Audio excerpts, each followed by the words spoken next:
هذه خطبة جمعة عن الغيبة، وهي مسجلة من مسجد الشرق أي ابن درويش بالشارقة في يوم 15 جمادى الأولى 1410 هجرية، الموافق 17 ديسمبر 1989.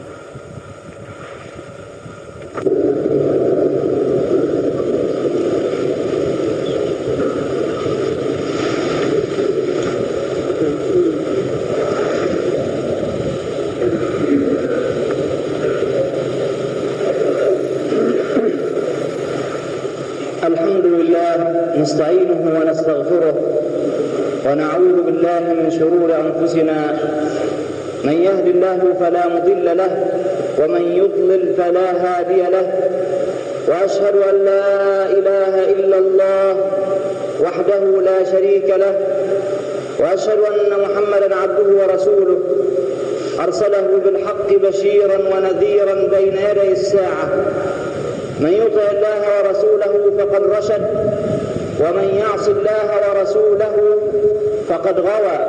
فنسأل الله ربنا أن يجعلنا ممن يطيعه ويطيع رسوله ويتبع رضوانه ويتجنب سخطه، فإنما نحن به وله. اللهم صل وسلم وبارك على عبدك وحبيبك محمد بن عبد الله وعلى آله وصحبه ومن والاه.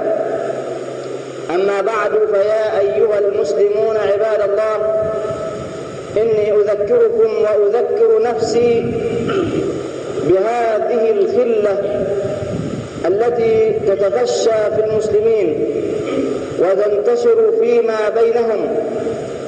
هذا الشيء القبيح الذي ينتشر في مجالسنا، فما من مجلس من مجالسنا إلا ويقوم على أعراض الناس وعلى غيبة الناس. إني أذكركم وأذكر نفسي بالآيات والأحاديث الواردة في النهي عن ذلك، حتى نصلح من أنفسنا وحتى نصلح من مجالسنا.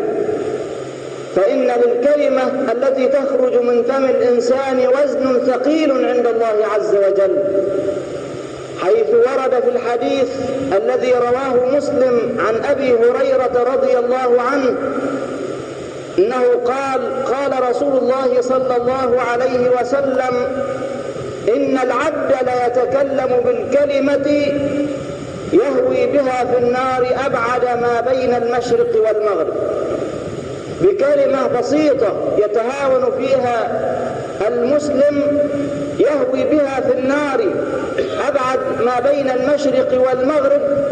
وجاءت روايات أخرى أنه صلى الله عليه وسلم قال: يهوي بها في النار 70 خريفا، وفي رواية 40 خريفا، وفي رواية أبعد ما بين السماء والأرض.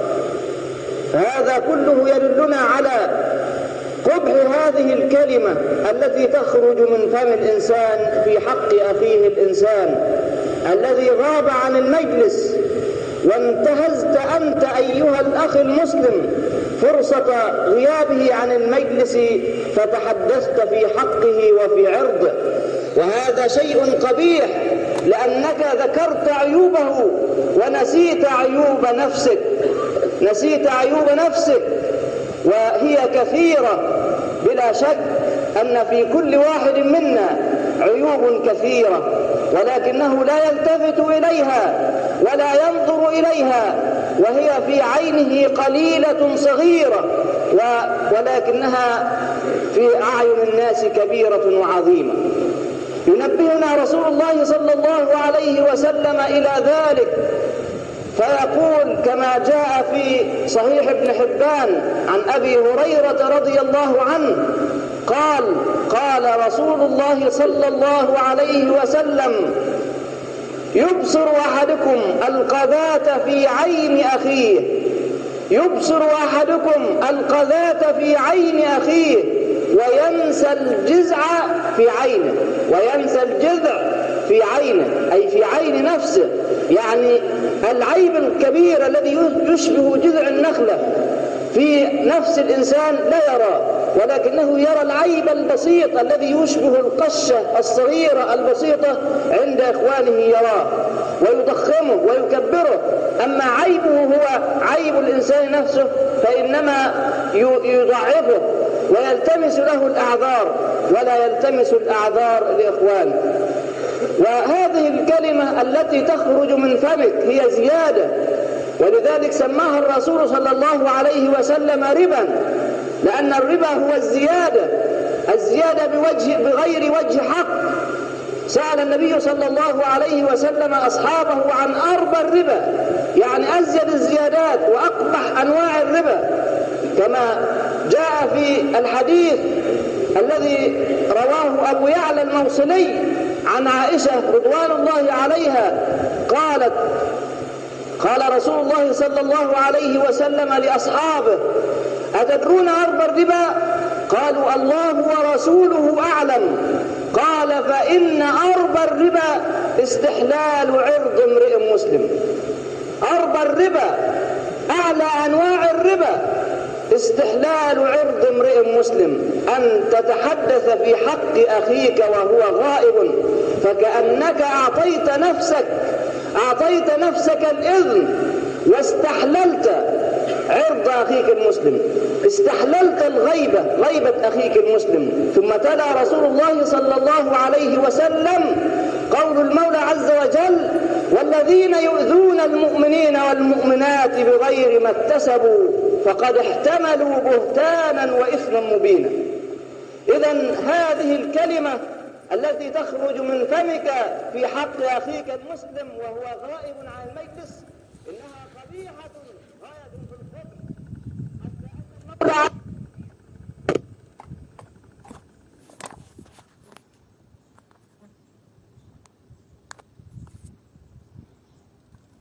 في القبح، حتى أن المولى عز وجل شبهها بمن يأكل لحم أخيه ميتا، جعل الذي يتحدث في حق أخيه المسلم بغيبته وفي عدم حضوره يتحدث في حقه بالباطل كأنه رضي أن يأكل من لحمه وهو ميت. يقول المولى عز وجل: يا أيها الذين آمنوا اجتنبوا كثيرا من الظن، يا أيها الذين آمنوا اجتنبوا كثيرا من الظن إن بعض الظن إثم، ولا تجسسوا ولا يغتب بعضكم بعضا، أيحب أحدكم أن يأكل لحم أخيه ميتا فكرهتموه، واتقوا الله إن الله تواب رحيم. فمن منا يرضى أن يأكل من لحم أخيه وهو ميت؟ إنه شيء قبيح، شيء فظيع. نحن لا نرضى أن نأكل من لحوم إخواننا وهم أموات، ولكننا في مجالسنا وفي جلساتنا وفي أماكننا الخاصة إذا جاءت سيرة إنسان فإننا نتحدث في حقه بالباطل، ونحن لا ندري أننا ننهش من لحمه ونأكل من لحمه وكأننا رضينا أن نأكل من لحمه وهو ميت. الرسول صلى الله عليه وسلم يضرب لنا مثالا آخر، فكما جاء القرآن كذلك جاءت السنة بمثل لذلك، حيث ورد عند ابن حبان عن أبي هريرة أن الأسلمي الرجل الذي زنى على عهد رسول الله صلى الله عليه وسلم مازن الأسلمي جاء إلى النبي صلى الله عليه وسلم فاعترف على نفسه بالزنا 4 مرات، والرسول صلى الله عليه وسلم يرده. فلما كان في الرابعة أو بعد الرابعة قال له: وماذا تريد بهذا القول؟ قال: أريد أن تطهرني. فأمر به النبي صلى الله عليه وسلم فرجم، يعني أمر الناس أن يرجموه. وفي أثناء عملية الرجم سمع رسول الله صلى الله عليه وسلم رجلا من الأنصار يقول لأخيه: ألم تر إلى هذا الذي ستر الله عليه فلم يدع نفسه حتى رجم رجم الكلب. كلمة بسيطة في حسنا وفي نظرنا، ولكنها قبيحة عند الله عز وجل. الرسول صلى الله عليه وسلم يسمع هذه الكلمة، الرجل يقول لأخيه: ألم تر إلى هذا الذي ستر الله عليه فلم يدع نفسه حتى رجم رجم الكلب. سكت رسول الله صلى الله عليه وسلم وسار ساعة، فرأى الرسول صلى الله عليه وسلم مر بجيفة حمار شائل برجله، يعني جثة حمار قد تعفن وانتفخ من شدة التعفن وشال برجله. فقال رسول الله صلى الله عليه وسلم: أين فلان وفلان؟ قالوا: نحن ذا يا رسول الله. قال: كلا من جيفة هذا الحمار.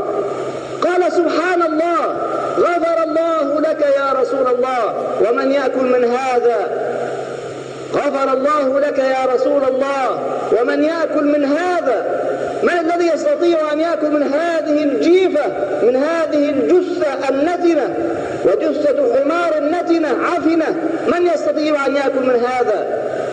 قال رسول الله صلى الله عليه وسلم: ما نلتما من عرض هذا الرجل آنفا أشد من أكل هذه الجيفة، فوالذي نفسي بيده إنه الآن في أنهار الجنة ينغمس فيها. فوضح الرسول صلى الله عليه وسلم لهما قبح الكلمة التي خرجت من أحدهما للآخر، فقال لهما: كلا من جيفة هذا الحمار. كلا بلفظ التثنية، فالرسول صلى الله عليه وسلم لم يقل للذي قال كل، وإنما قال لهما، أي للقائل والمستمع. إذن فالقائل والمستمع شريكان في الإثم والذنب. كلا من جيفة هذا الحمار. فهذه كلمة قبيحة التي تخرج من فم الإنسان في حق أخيه الإنسان، كلمة قبيحة، فالمسلم لا يرضاها لنفسه، فكذلك إذا كان لا يرضاها لنفسه فكيف يرضاها لإخوانه؟ ونسأل الله تبارك وتعالى أن يوفقنا لأن نبتعد بمجالسنا عن تلك الدنايا، وأستغفر الله لي ولكم.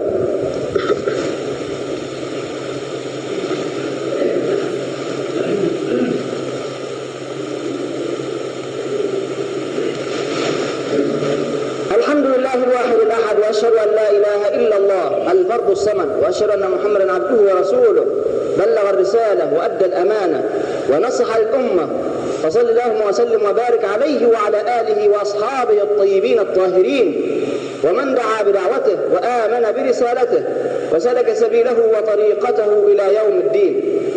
أما بعد، فيا أيها المسلمون عباد الله، فإن على المسلم أن لا يتتبع عورة إخوانه، وأن يترك غيبتهم، وأن لا يتحدث في حقهم بالباطل، فإنه إن تحدث في حقهم بالباطل يسلط الله عليه من يتحدث في حقه بالباطل أيضا، يسلط الله عليه من يتحدث في المجالس في غيبته، فكما تدين تدان. وقد جاء في الحديث الذي رواه الترمذي عن ابن عمر رضوان الله عليهما أنه قال: صعد رسول الله صلى الله عليه وسلم المنبر ذات يوم فنادى بصوت رفيع: يا معشر من أسلم بلسانه ولم يفض الإيمان إلى قلبه، لا تؤذوا المسلمين ولا تتبعوا عوراتهم، فإن من تتبع عورة أخيه المسلم تتبع الله عورته، ومن تتبع الله عورته يفضحه ولو في جوف رحله. فكما تدين تدان، إذا تتبعت عورة إخوانك المسلمين الله تبارك وتعالى يسلط عليك من يتتبع عورتك أنت أيضا حتى يفضحك ولو في جوف بيتك. الله تبارك وتعالى يسلط عليك من يتطلع إلى عوراتك، من يتطلع إلى عيوبك ويحاول أن يكشفها للناس. ثم نظر ابن عمر راوي الحديث ثم نظر ابن عمر إلى الكعبة وقال: ما أعظمك وما أعظم حرمتك، وإن المؤمن لأعظم حرمة عند الله منك. المؤمن حرمته عظيمة، أعظم من حرمة الكعبة كما قال ابن عمر. ما أعظمك وما أعظم حرمتك، وإن المؤمن لأعظم حرمة عند الله منك. فالمسلم عليه أن ينأى بنفسه وأن يبتعد بنفسه عن أن يغتاب إخوانه المسلمين ولا يؤذيهم، بل عليه أن يسترهم إذا علم عيبا، أن ينصحهم فيما بينه وبينهم، أو يسترهم أمام الناس لا يفضحهم. فكما أن فيك أيضا العيوب في إخوانك كذلك، هذا العيب الذي تظهره للناس في أخيك أنت فيك عشرات من أمثال هذا العيب. الرسول صلى الله عليه وسلم يطلب منا أن نستر على إخواننا المسلمين، ويخبرنا أن الذي يستر أخاه المسلم الله تبارك وتعالى أيضا يستره.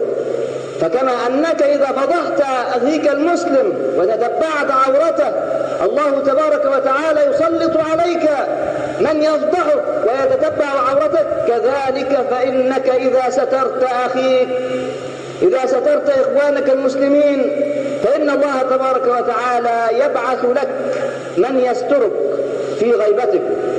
ورد في صحيح مسلم عن أبي هريرة رضي الله عنه قال: قال رسول الله صلى الله عليه وسلم: لا يستر عبد عبدا في الدنيا إلا ستره الله يوم القيامة.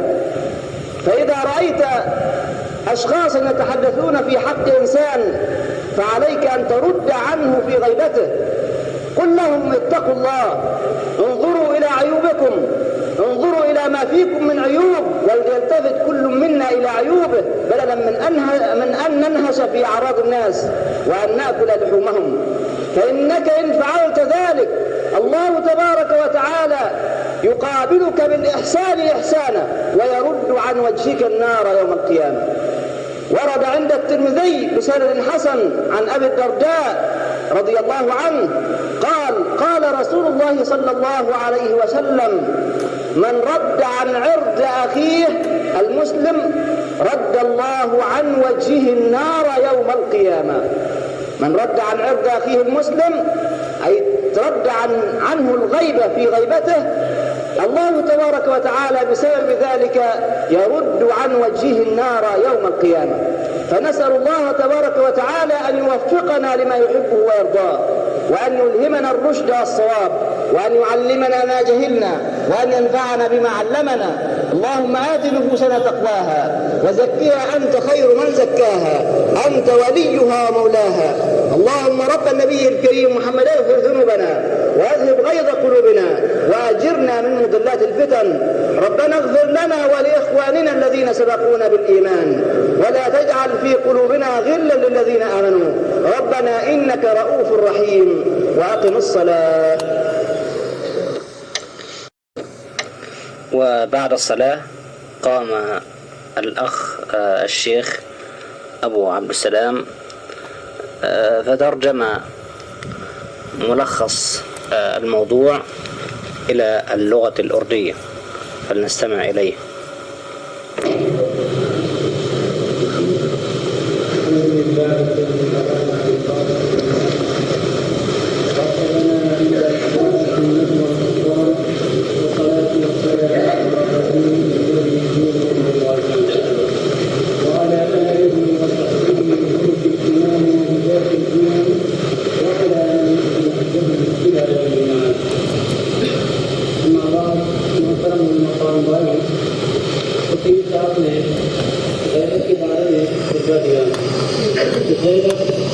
किसे कहते हैं और क्या है, और दुनिया और आप सबके लिए क्या जुर्म है और हम किस गुनाह को मुस्तकिल करते हैं।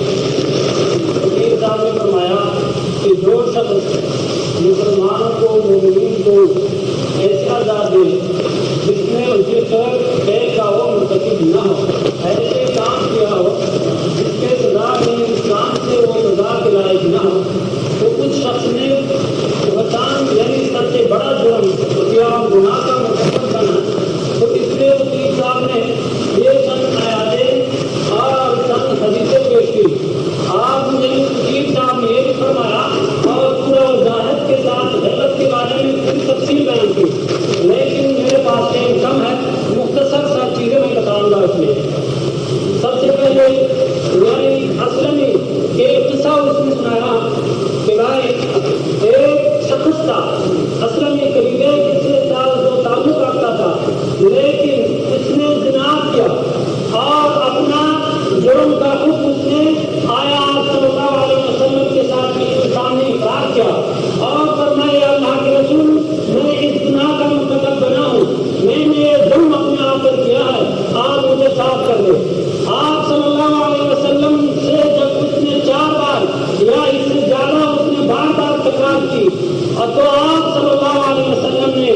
کے پاک کرنے کے لیے رجم کرنے کا حکم دیا تو صحابہ کرام نے اس کو رجم کر دیا.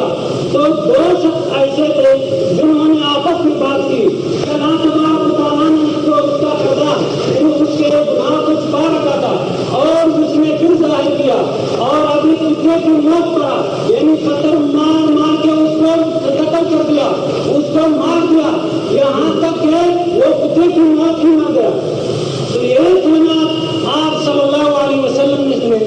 تو آپ صلی اللہ علیہ وسلم جا رہے تھے, دیکھا راستے میں ایک گدھا مرا پڑا ہوا ہے جو یعنی کئی دن کا مرا ہوا تھا اور وہ کھل گیا تھا.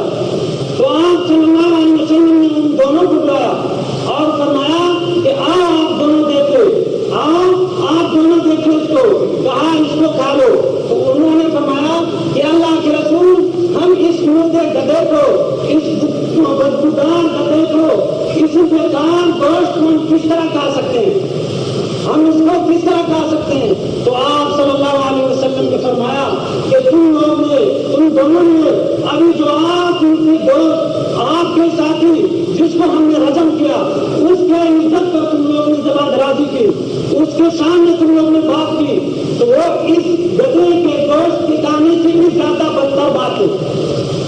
تو اور حدیث بیان فرمائے کہ بھائی ایک بھائی کے عزت پر آپ نکتہ چینی کر لے یا کسی کی غیبت کر لے تو اس کے ایک کلمہ, معمولی سی کلمہ اگر آپ زبان پر لائے اور آپ اس کو معمولی جانے, حالانکہ در حقیقت وہ کلمہ کیا ہے, اس کلمے کی وجہ سے آپ جہنم کے گڑھے میں اتنے دور پھینکا جائیں گے کہ جتنا فاصلہ مشرق اور مغرب میں ہے اور جتنا فاصلہ, اور فرمایا کہ بھائی 40 سال کا فاصلہ, اور فرمایا کہ اس طرح 23 سالوں کا فاصلہ اس نے بیان فرمایا. اس نے 23 سالوں کا ایک فاصلہ بیان فرمایا کہ ایک کلمے پر انسان جب غور و فکر نہیں کرتا کہ میں نے اپنے زبان سے کیا یعنی کس چیز کو نکالا, میں نے کس چیز پر بات کی, تو اس بات پر وہ کہاں چلے گئے, اللہ اکبر, جہنم کے گڑھے میں اتنا دور پہنچا جاتا ہے کہ جتنا فاصلہ مشرق اور مغرب کے بیچ میں ہے, مشرق اور مغرب کے بیچ میں امام مومن صاحب فاصلہ نہیں ہے. اس لیے نبی کریم صلی اللہ علیہ وسلم نے فرمایا مومن مومن اور مسلمان وہ ہے جو اپنے ہاتھ سے, اپنے زبان سے مومن دوست کو, مسلمان بھائی کو بچائے. اور اس طرح یعنی بہت سارے حدیث ہیں اس کے بارے میں, لیکن وقت کم ہے, میں پورا بیان نہیں کر سکتا. اس لیے آپ حضرات سے یعنی کسی ایک مسلمان بھائی کی اس کی غیبت کرنا کتنا جرم ہے. اللہ تبارک و تعالیٰ نے کلام پاک میں فرمایا وَلَا يَغْتَبْ بَعْضُكُمْ بَعْضًا أَيُحِبُّ أَحَدُكُمْ أَن يَأْكُلَ لَحْمَ أَخِيهِ مَيْتًا فَكَرِهْتُمُوهُ. اللہ تبارک و تعالیٰ نے اس آیت میں مومنین کو خطاب فرمایا, مسلمانوں کو خطاب کر کے فرمایا کہ اے ایمان لانے والو, کیا تم لوگ کو یہ بات پسند ہے کہ اپنے مرے ہوئے بھائی کا گوشت کھائے؟ تو یہ کبھی نہیں ہو سکتا, بلکہ آپ اس کو ضرور مکروہ جانیں گے, آپ ضرور گوارا نہیں کر دیں گے. لیکن آپ کیسے ایک مومن بھائی کی گوشت کھا سکتے ہو, کیوں اس کی غیبت کرتے ہو؟ اگر آپ نے اپنے بھائی کی غیبت کی تو آپ نے گویا کہ اس مرے ہوئے بھائی, اس اپنے بھائی کی گوشت کھا لیا. اللہ اکبر. نبی کریم صلی اللہ علیہ وسلم جب معراج پر چلے گئے تو کچھ لوگ آپ نے دیکھ لیے اور ان کو اللہ تبارک و تعالیٰ نے بڑے بڑے ناخن دے رکھے تھے اور وہ اپنے چہروں کو کچلتے تھے, اپنے بدن کو کچلتے تھے, کچلاتے تھے. یہاں دیکھو آپ صلی اللہ علیہ وسلم پوچھتے ہیں اے جبریل یہ کون لوگ ہے؟ اللہ کے فرشتہ, مقرب فرشتہ آپ صلی اللہ علیہ وسلم سے بتا رہے ہیں کہ وہ لوگ ہیں جو دنیا میں اپنے بھائیوں کی گوشت کھاتے ہیں. وہ کیا ہے؟ غیبت ہے. غیبت اس چیز کو کہتے ہیں, غیبت اس چیز کا نام ہے کہ آپ کسی بھائی کا ذکر کرے ایسی کلمات کے سامنے, ایسی کلمات کے ساتھ اگر آپ اس کے سامنے بیان کر لیں تو ضرور وہ ناراض ہو جائے. یعنی اگر سامنے وہ ناراض ہو جاتا ہے تو پیٹھ پیچھے ضرور ناراض ہوتے ہیں, تو اسے غیبت کہتے ہیں. اور غیبت اسے بھی کہتے ہیں, آپ صلی اللہ علیہ وسلم نے صحابہ کرام سے پوچھا, آپ صلی اللہ علیہ وسلم سے صحابہ کرام نے پوچھا کہ اللہ کے رسول غیبت ہے کیا؟ غیبت ہے کیا؟ اگر اس بھائی میں وہ عمل ہو, اگر اس بھائی میں وہ عمل ہو